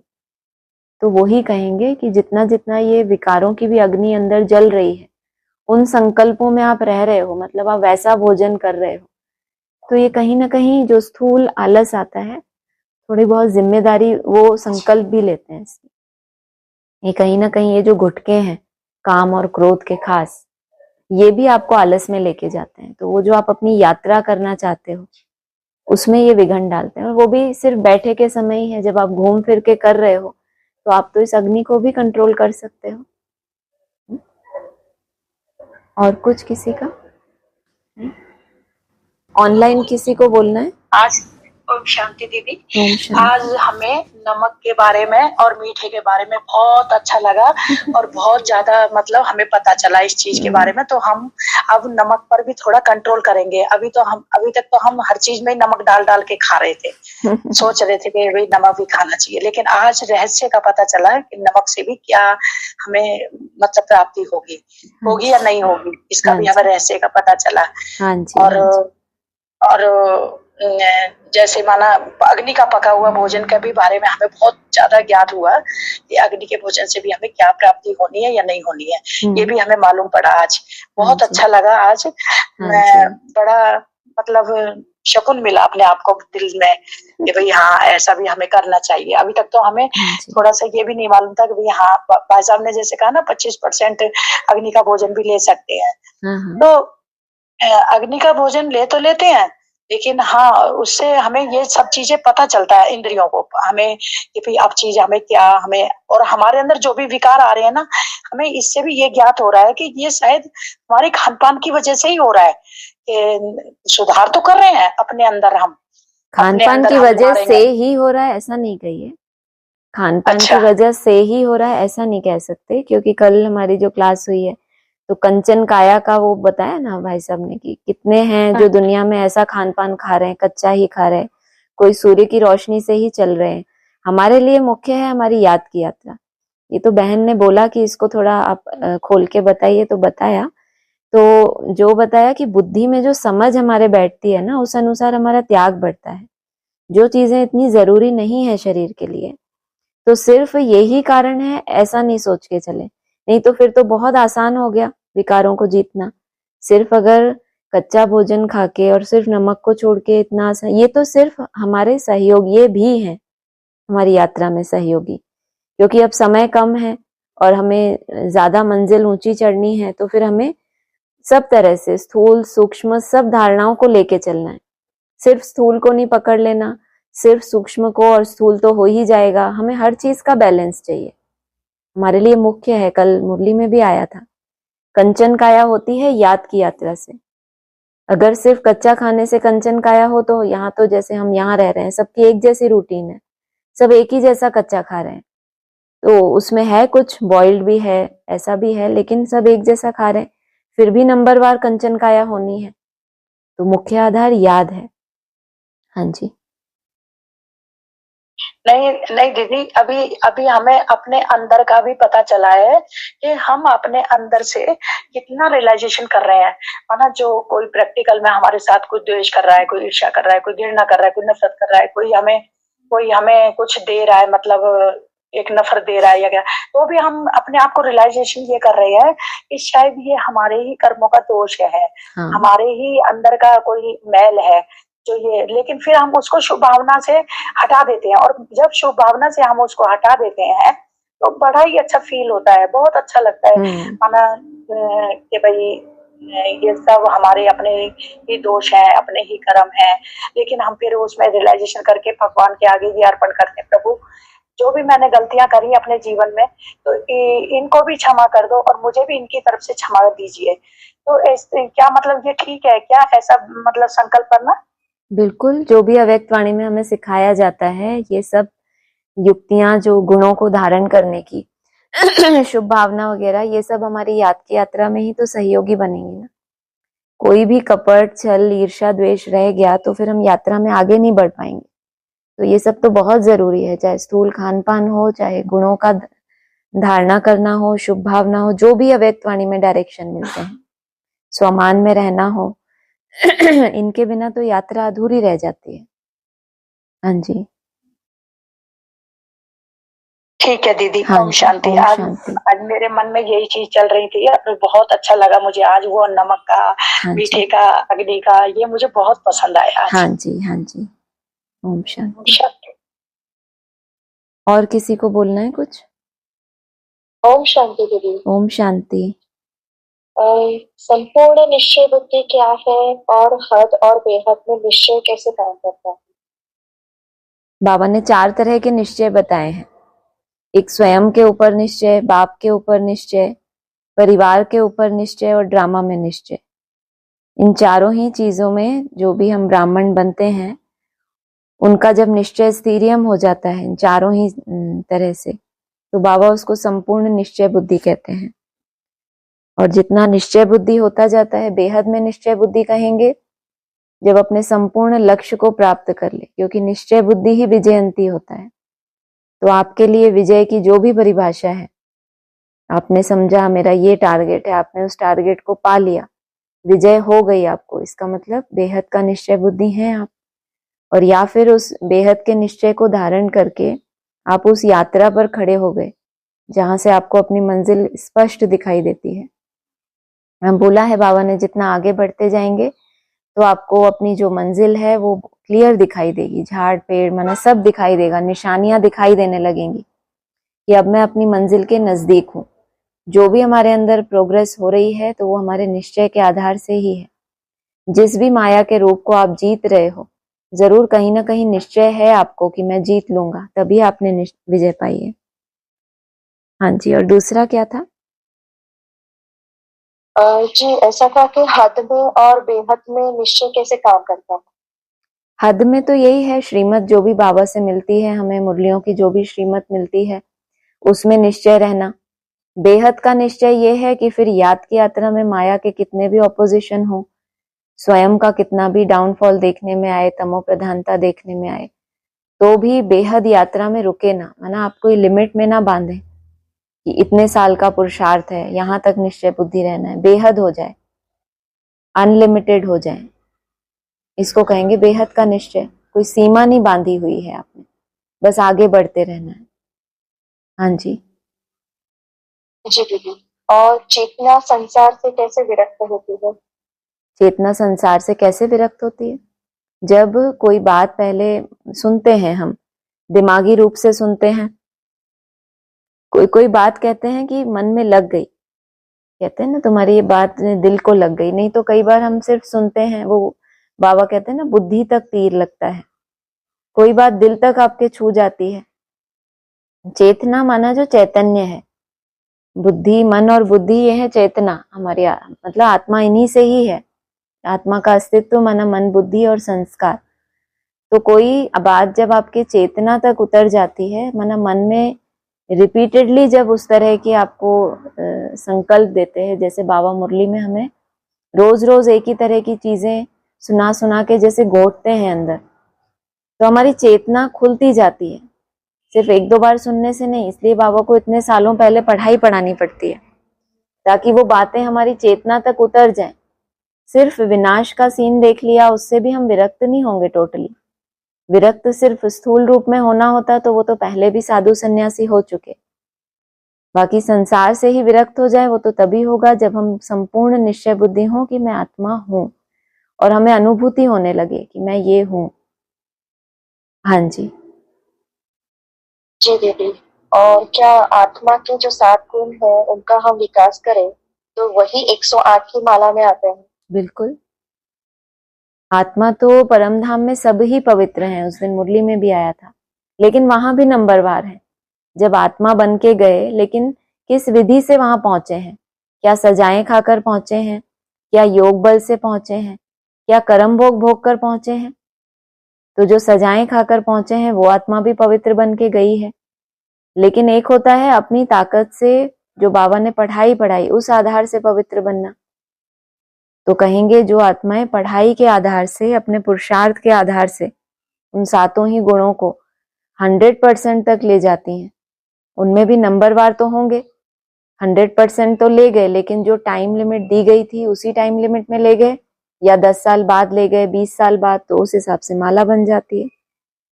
हाँ जी।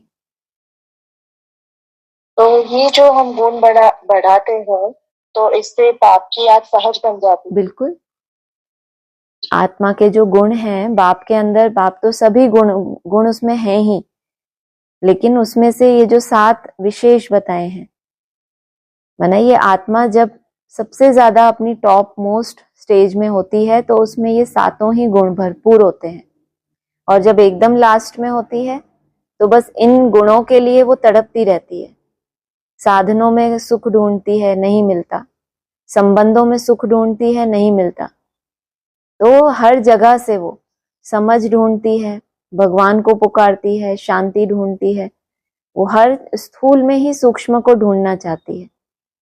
तो वो तामसी बन जाती है, तब ये हालत होती है। जब वो अपने स्वरूप को पहचान के उसमें टिकती है तो ये सब गुण अपने आप इमर्ज हो जाते हैं। हाँ जी। जी, और फिर बाप समान साक्षी कैसे बने, और ड्रामा की कोई घटना में हम साक्षी कैसे बने?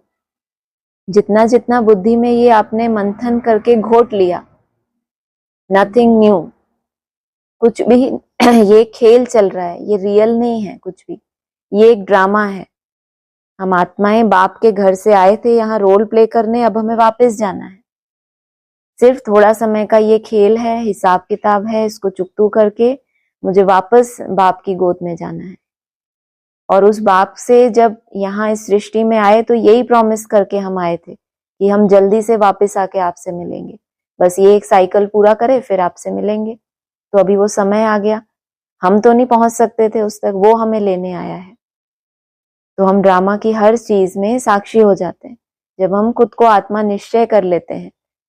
तो जो हम साक्षी होना होता है स्थितियों परिस्थितियों में, चाहे हमारे जीवन में कोई ऐसी सीन आ जाए, चाहे दूसरों के जीवन में आ जाए, तो हर एक आत्मा की अपनी यात्रा है, उसके अपने अपने हिसाब किताब है। तो मेरा अपना चक्कर है, उनका अपना चक्कर है, सबको अपना अपना पार्ट प्ले करना ही है।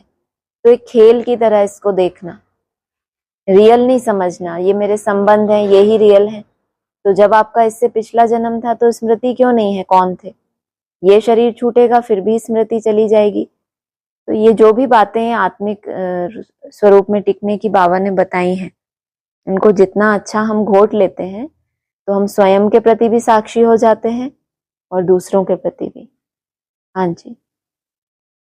तो ये बात हुई ड्रामा की घटनाओं में साक्षी बनने की, पर बाप समान साक्षी बनना है तो बाप इस ड्रामा के लिए ही तो साक्षी है ना, इस ड्रामा में ही तो सब कुछ है। हम बच्चे भी इस ड्रामा के चक्कर में हैं, सृष्टि है ही मतलब इस ड्रामा, और किससे उसको साक्षी होना है? सृष्टि में ही उसके बच्चे भी हैं, उसके भक्त भी हैं, सब तरह की आत्माएं हैं, आसुरी भी हैं, दैवीय भी हैं, लेकिन वो सदा ही साक्षी है। कोई अच्छा पुरुषार्थ करे, कोई पुरुषार्थ ना करे, वो कोई ऐसा नहीं है कि उनको कोई बहुत खुशी हो जाती है इसने बहुत अच्छा पुरुषार्थ किया। ड्रामा में नूंद है, हर एक को फल मिलता रहता है उस अनुसार। तो इंटरफेयर नहीं करता, इसका मतलब वो साक्षी है। लेकिन तुम बच्चों के लिए आया हूं, ये भी कहता है, तुम्हारे बिना मुझे घर सूना सूना लगता है। सब आत्माओं को परम धाम जाना है, लेकिन वो बाप किन्हीं बच्चों के लिए ये कहता है कि तुम बच्चों के बिना मुझे घर सूना लगता है। तो कितने भाग्यशाली वो बच्चे हैं जिनको आज स्वमान याद दिलाया कि सृष्टि के रचता के तुम नंबर 1 संतान हो। संतान तो सारी दुनिया भी है, लेकिन तुम हो नंबर 1। हाँ जी जी। फिर ड्रामा में संपूर्ण निराकारी, निर्विकारी और निरअहंकारी कैसे बने? जो हम अभी पुरुषार्थ कर रहे हैं ये इसी के लिए है। मनसा में हम निराकारी बनने का पुरुषार्थ कर रहे हैं। संकल्प माना आकार, कोई भी संकल्प नहीं है तो निराकार। संकल्पों से क्या होता है, कुछ ना कुछ आप सोचते हो, अच्छा बुरा, तो आकार दे रहे हो ना। शून्य में से क्या कर रहे हो, शून्य में से कोई ना कोई आकार बना रहे हो ना। वैसे तो शून्य है जब कुछ भी नहीं चल रहा संकल्प, लेकिन आप आकार देते हो उसको, कुछ ना कुछ क्रिएट करते रहते हो। तो निराकार माना कोई संकल्प नहीं। निर्विकार माना जो 5 विकार हैं वो सब निकल जाए। और निरहंकारी, जब आत्मा बनते हैं तो संपूर्ण निरहंकारी बनते हैं। तो जो अभी हम पुरुषार्थ कर रहे हैं, बाबा ने कहा है निराकारी बनेंगे तो निर्विकारी और निरहंकारी स्वतः बन जाएंगे। तो हमने जो मूल प्रैक्टिस है, कोई आकार ना हो संकल्पों का, उसको हमने पकड़ लिया तो निरहंकारी और निर्विकारी बनते ही जाएंगे। हाँ जी जी दीदी। और जब बाप हमें विश्व कल्याण के कर्तव्य के कार्य के लिए चुनते हैं, तो हमारा व्यवहार लोगों के प्रति कैसा होना चाहिए? आपको क्या लगता है? और सबके साथ तो एक जैसा ही होना चाहिए, जैसे बिल्कुल। बाप हमें समभाव हाँ जी। माना एक जैसा भाव। वो भी टाइम लगता है क्योंकि बाप ने चक्कर नहीं लगाया है 84 का, हमने चक्कर लगाया है। अभी सिर्फ बुद्धि में ये समझ आ जाए कि बाप हमारा ऐसा है तो हम भी बन जाए, टाइम लगता है। लेकिन कोई भी चीज पहले आपकी चेतना को टच करती है, उसके बाद धीरे धीरे वो आपके प्रैक्टिकल जीवन में उतरती है। कम से कम हमारे अंदर लक्ष्य तो आया कि मुझे समभाव में स्थित होना है। लेकिन क्योंकि इतने इतने भावों में जन्म जन्मांतर हम भटके हैं, कभी मातृ भाव आया, मेरापन आया, कभी किसी के लिए शत्रुता का भाव आया, तो वो सब हिसाब किताब, वो सब आत्मा में अभी भी मर्ज रूप में होता है कहीं ना कहीं, तो वो इमर्ज हो जाता है। लेकिन उसी समय हमें स्मृति आ जाए कि ये मेरा ओरिजिनल नहीं है नेचर, और फिर हम अपने आप को डाइवर्ट करें, तो ये है मुख्य बात। हाँ जी जी। फिर भी जब हम सोचते हैं कि मेरे पास आने वाली सारी आत्माओं का कल्याण करना है, कोई भी मदद के द्वारा या ज्ञान के द्वारा, तब यदि मन फिर भी परिवार के कोई सदस्य में फंसा रहे, जो कि मेरी पत्नी है, मेरा पति है, मेरे बच्चे हैं, उस समय पे क्या करना चाहिए? पहले खुद की चेकिंग होनी चाहिए या डिटैच होना चाहिए? किस तरह से करना चाहिए? जहां जहां अटैचमेंट फील होता है वहां से डिटैच होने का संकल्प हो। जो भी हम याद करते हैं, चाहे अमृत वेला, अनुमा शाम, एक संकल्प धारण करें कि ये संकल्प, ये मेरे अंदर अभी अभी कमजोरी है। तो जो भी आप याद करेंगे उससे वो कमजोरी विशेष पहले आपकी भस्म होगी। बाकी विश्व कल्याण का संकल्प तो एक ये मर्ज रूप में रखना ही है। अगर आप इमर्ज रूप में नहीं भी करते, लेकिन ये तो संस्कार ही होता है कोई कोई आत्माओं में, सबके लिए अच्छा सोचने का। इसका मतलब ये नहीं है कि उनके अंदर अटैचमेंट नहीं है अपने बाल बच्चों के लिए। दूसरों के लिए अच्छा हम सोचें, उसमें कोई बुराई नहीं है। और जो हम निजी अपना पुरुषार्थ कर रहे हैं, उससे जो ये हमारी पर्सनल कमजोरियां हैं ये निकल ही जानी है। हाँ जी जी। तो फिर हमारे जीवन में मुख्य ऐसे कौन से संस्कारों को अपनाएं जिससे हम सदाई बाप के समीप रहे और सदाई विजय बने रहे? जो बाबा हमें मुरलियों में सुनाते हैं, और जो बात आपको टच कर जाती है कि ये ऐसा ऐसा मुझे करना है, तो समझो कि ये बात बाबा ने मेरे लिए बोली और मुझे ऐसे ऐसे आगे बढ़ना है। हमारी यात्रा बहुत लंबी है। कोई भी ऐसे, बाबा तो कहते ही हैं अव्यक्त वाणी में कितनी बार, तुम सिर्फ 3 बातें धारण करो। आज भी 2 बातें बोल दी, स्वमान की शान में रहो, समय के महत्व को जानो। तो ऐसे कहते हैं कभी तुम 3 बातें धारण करो, कभी 2 बातें। लेकिन मुख्य है हमारी जो प्रैक्टिस। जैसे बाप की स्थिति है असोचता, अभोक्ता, निराकार, तो उन मूल जो वो है प्रैक्टिस, उसमें हम लगे हुए हैं। बाकी जो धारणाएं होनी है वो सब हमें मुरलियों में उसके बारे में इशारे मिलते ही जाते हैं।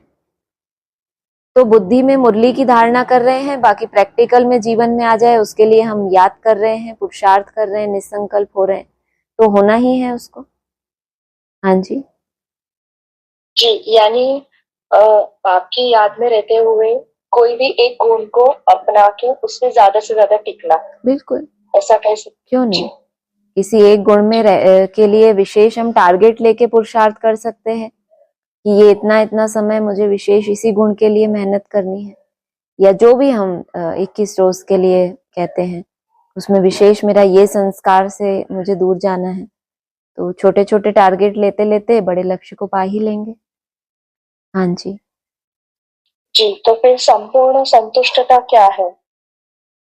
जब कोई भी इच्छाएं ही ना रहे, ना स्वयं के लिए ना दूसरों के लिए, ना हद की कोई इच्छा ना बेहद की किसी प्राप्ति की इच्छा, सिर्फ बाप में समाना है, बाप समान बनना है, तो कहेंगे अभी आत्मा संतुष्ट हो गई। जो इसको है ना, उसकी समझ इतनी डेवलप हो गई कि कुछ भी हद की प्राप्तियों से संतुष्टता जो मिली वो विनाशी है, वो आज है कल नहीं रहेगी। लेकिन जो निराधार माना बिना किसी प्राप्ति के भी मैं संतुष्ट हूं, तो ये है मेरी आत्मा में जो संस्कार भर रहा है हमेशा संतुष्ट रहने का। हाँ जी। फिर भी दीदी कई बार ऐसा होता है कि सब कुछ हम नॉलेज में रखते हुए भी कई बार ऐसा होता है कि हम अकेले हैं, अकेले ऐसा महसूस हो रहा है, या फिर कई बार ऐसा भी लगता है कि ये जब हम देख रहे हैं वो भी सब गलत है, कोई कुछ चाहिए नहीं पर फिर भी संसार में चलने के लिए तो कुछ ना कुछ तो होना ही चाहिए। ये सब जब मन दुविधा में आता है तो क्या करें? कला तो बाबा ने यही सिखाई है कि जो भी आपके कर्तव्य हैं, अव्यक्त वाणी में यहाँ तक आ गया कि जो भी आपके ब्राह्मण बनने के बाद के भी कर्तव्य हैं वो सब पूरे होंगे आपके, तब आप फिर छूटेंगे, तब फिर देवता बनेंगे। तो कला तो यही है कि सबके बीच में रह के अपने कर्तव्यों को खुशी से निभाते हुए, विरक्त होने का मतलब ये नहीं है कि हम छोड़ छाड़ के चले जाएं। जो सन्यासी घर बार छोड़ जाते हैं, बाबा ने क्या बोला, ऐसा थोड़ी है कि वो भगवान में लीन हो जाते हैं, शरीर को तपाते रहते हैं।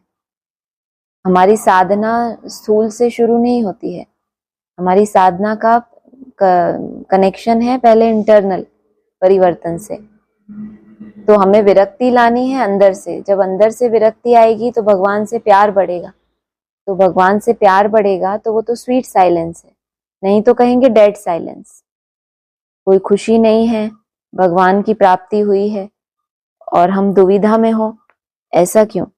मुरलियां हैं, अव्यक्त वाणियां हैं, हमें रोज की समस्याओं का समाधान दे रही हैं, और कोई भी जिनके भी हमें कनेक्शन में आना पड़ रहा है वो सब हमारे अपने ही हिसाब किताब हैं।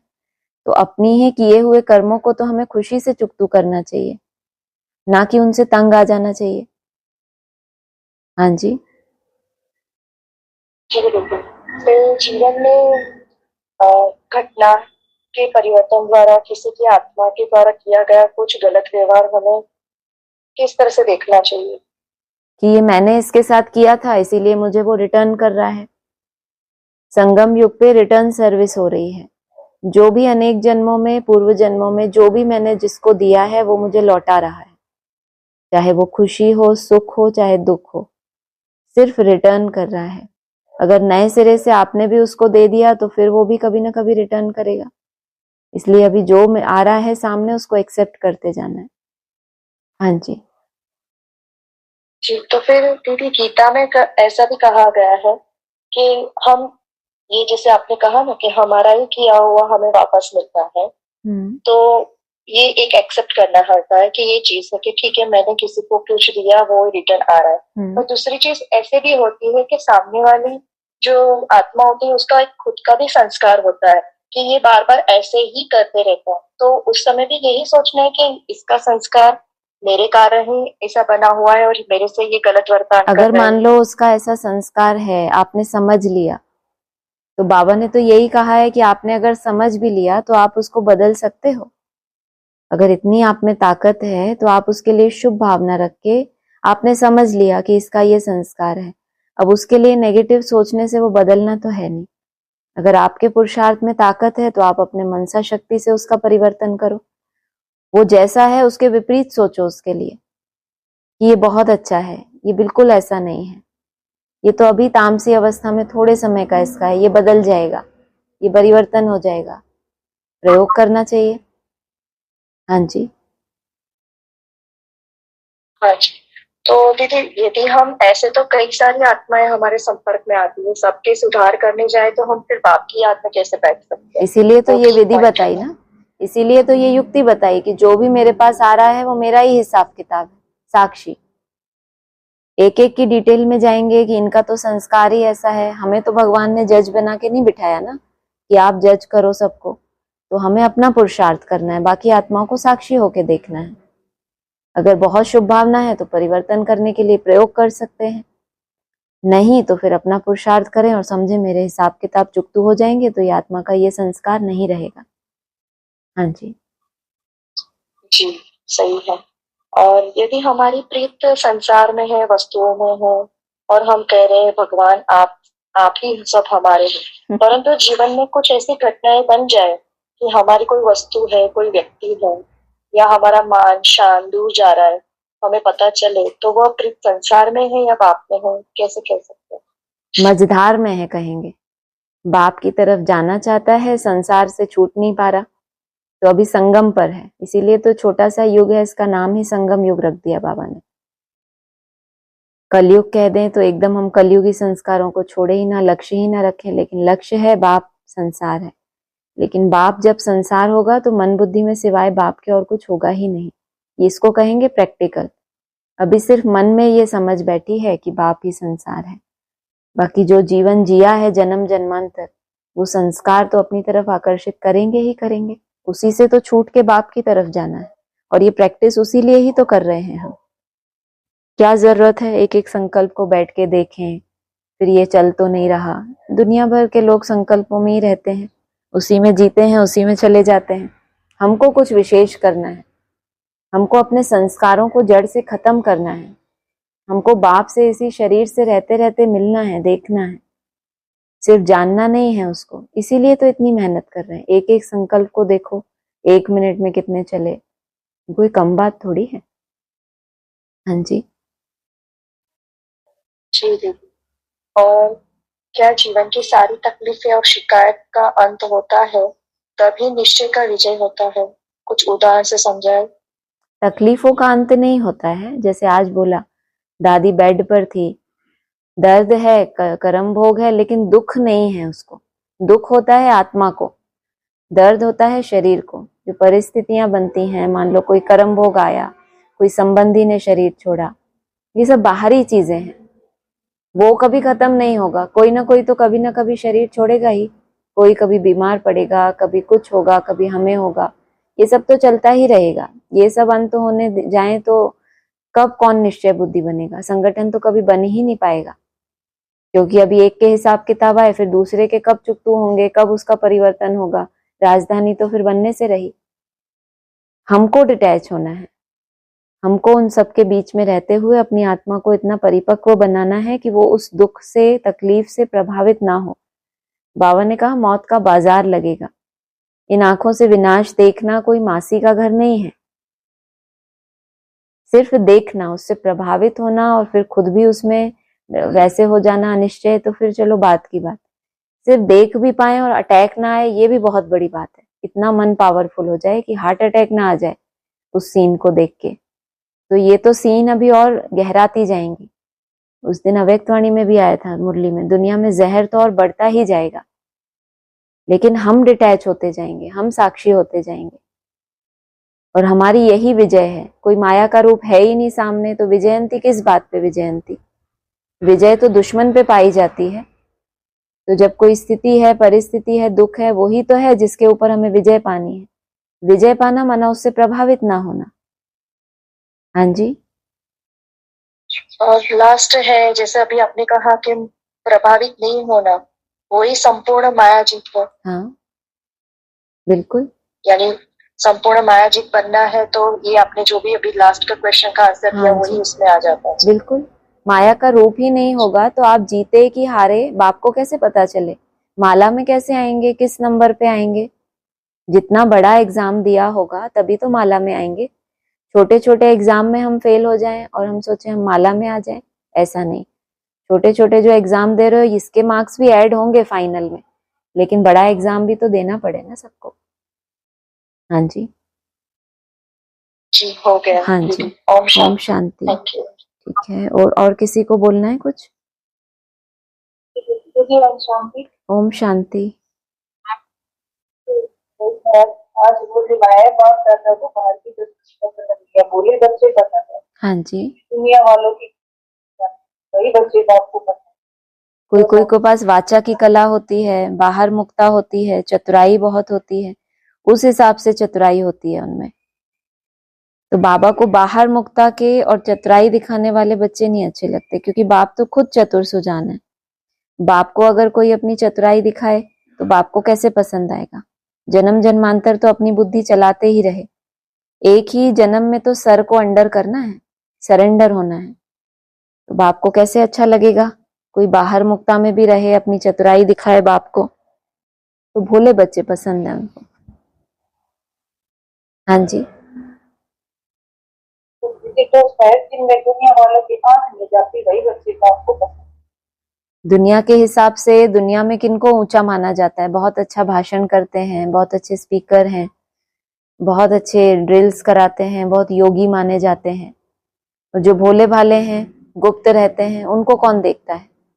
वो एकदम गुप्त होते हैं, लेकिन अंदर से दिल से कहते हैं। विशेषता बताई, उनके दिल से निकलता है मेरा बाबा। जो महारथी हैं, हो सकता है उनके तो मुख से भी ना निकलता हो, और कोई है जिनको कोई नहीं जानता, लेकिन उनके दिल से निकलता है मेरा बाबा। हाँ जी। और विद्या देवी को और हम बहुत अच्छा समझाया कि एक ओम शांति। और किसी को बोलना है?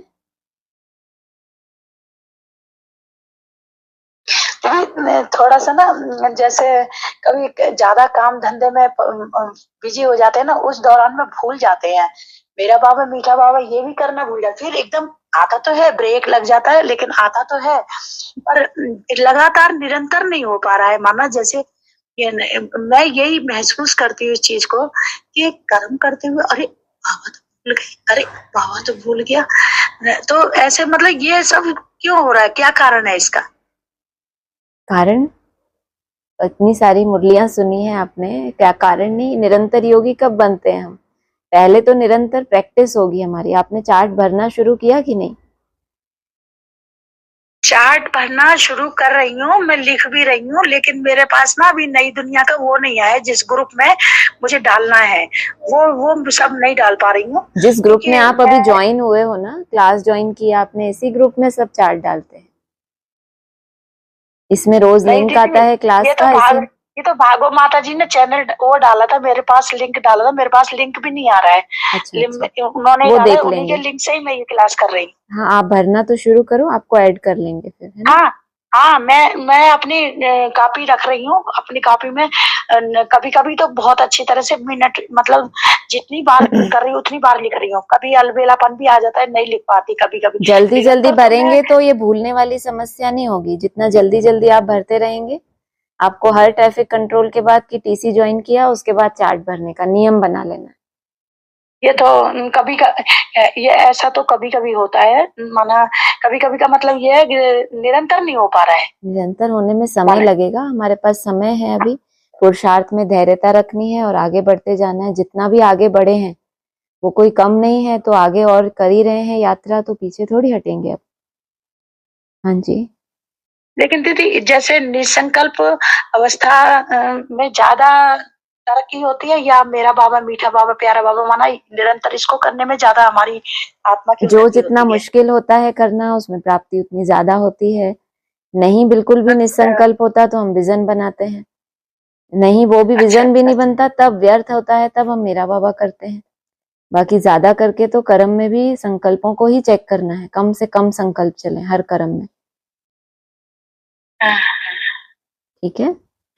ठीक है दीदी। हाँ जी। ओम शांति। और किसी को बोलना है? चलिए, ठीक है। ओम शांति।